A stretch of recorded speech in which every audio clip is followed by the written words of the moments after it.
of moving to New Zealand, whether you want to study, work, join family, or live here for long term, this series is your one-stop guide. Hi, I'm the Sassy engineer, your favorite Niger Kiwi down under New Zealand, and I'm about to give you a straight to the point, no agents needed, real deal guide on how to move to New Zealand. Today is part 1 and I will be covering what life is really like here and how to start your visa journey. Let's get into it.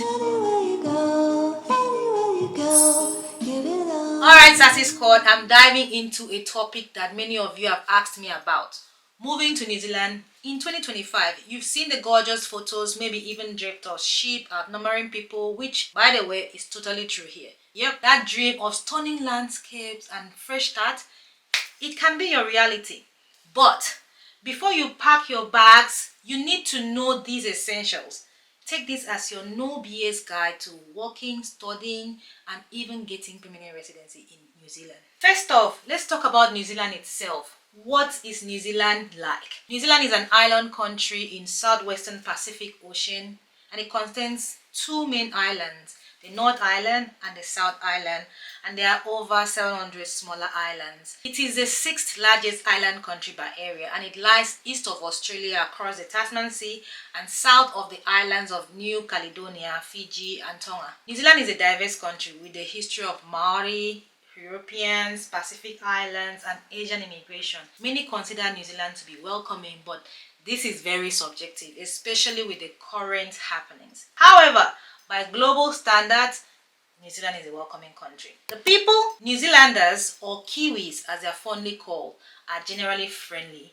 They are laid back, so pretty chill, and they love nature, so they are always outdoors. There's also a growing African, Asian and Latin community. Typically Asian has finished growing because I would say they are 10% of the population. Currency, we use New Zealand dollars here. Everything from groceries to rent is in New Zealand dollars. Most stores accept FPOS, so you will hear FPOS. It just basically means your debit card. There's also credit card and cash, but it's hardly used. Forget USD conversions for your day-to-day. I know that most luxury brands like to rate things in the US outside, but I'm yet to see it in New Zealand. Getting your money here is very easy with options like international bank transfer, but you just need to plan ahead for your initial funds. The weather. It's temperate, but listen up, it can change pretty fast. You get all 4 seasons in one day, but it depends on where you live. Layering is your best friend. North Island is warmer, South Island is colder, and it gets proper winter with proper snow. Language. English is official language. You also hear Te Reo Maori and a variety of accents.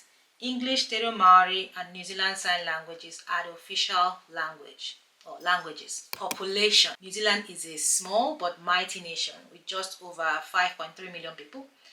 Generally peaceful, safe, very slow paced compared to other countries, okay? Keep that in mind. As for the government, I think there is pretty stable parliamentary government in New Zealand. We have a democracy with transparent institution. This is very relative. Immigration is managed by Immigration New Zealand or INZ, which you will hear a lot in my videos. Now, the most important part, visas. If you're not a citizen or a permanent resident, you will likely need a visa. And because of this, there are visa waiver countries and non-visa waiver countries. You can't just show up unless you are from a visa waiver country and just visiting with an NZETA. For everyone else, and for anything longer than a quick trip, you will need a visa. For visa waiver country passport holders, you might visit without a visa, but not to work or study. Those ones generally require a visa. Non-visa waiver countries passport holder, you must apply before you arrive. So make sure that you have a visa before you are here at the borders. Otherwise, problem. This is a very important reminder. You can research and apply for New Zealand visas yourself through Immigration New Zealand website. You do not need an agent unless maybe you are too busy, but you can do it yourself. I need you to remember that. Now, there are different visa categories based on what you want to do in New Zealand. You have the visitor visas. Those ones are for holidays or short trips or even short study, but not more than 3 months. Then you have study. If you've been offered admission into an approved school, you can apply for a student visa. Work. If you got a job offer, these visas are for you. you will need a job offer from an accredited employer, and your job must be on the green list or the ANSCO list.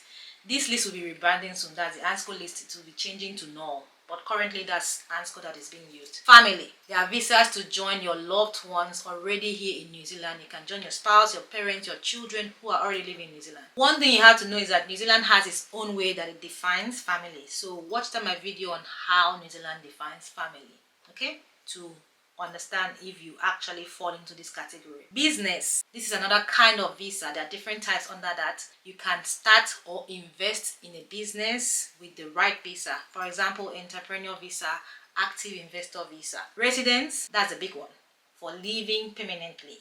Some work or family visas can lead to permanent residence over time.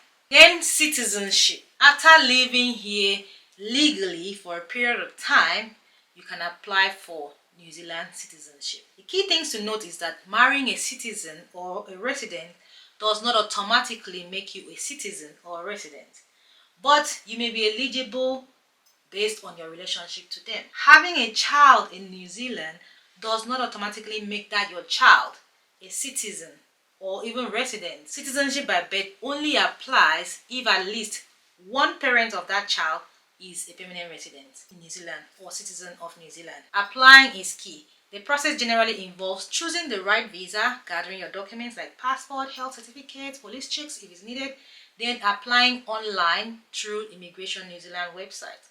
The processing times varies case by case basis, so check this on the Immigration New Zealand website. Again, you can research and apply for New Zealand visas yourself through Immigration New Zealand website. You do not need an agent. Don't trust random bloggers or fake agents trying to cash in, okay? You can do this yourself. You can do a lot of this yourself, or find a legitimate professional, which is often a licensed immigration agent. If you're finding this helpful, like, subscribe, and share with someone planning to move to New Zealand. Part 2 will cover everything you need to know before and after you have arrived. But before then, these are my quick tips. Here's what most people will not tell you. Number 1, a student visa can allow you to work part-time. Some student visas allow you to work full-time.